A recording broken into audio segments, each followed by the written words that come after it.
Depuis Rabat, vous avez décidé de prendre le contre-pied d'Emmanuel Macron en affirmant notamment, contrairement à la position officielle de la diplomatie française, que la souveraineté marocaine sur le Sahara était, je cite, indiscutable. Absolument, c'est une position qui n'est pas nouvelle, chez moi en tout cas. Je l'ai déjà exprimée il y a plusieurs mois.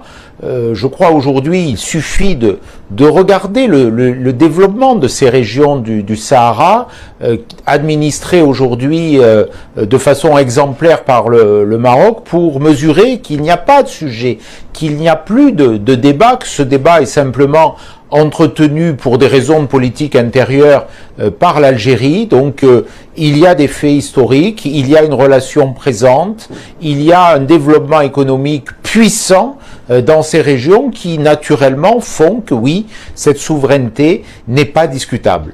Ça veut dire que si Éric Ciotti devient président de la République, la France reconnaîtrait immédiatement la marocanité du Sahara, comme l'ont fait les États-Unis en 2020 ?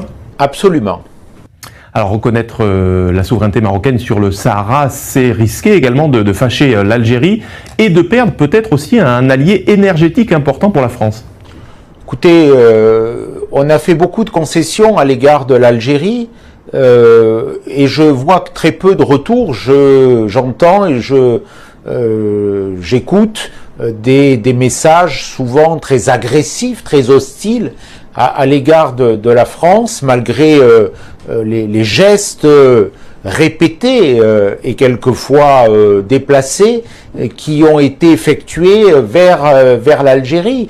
Donc aujourd'hui, oui, il y a une réalité.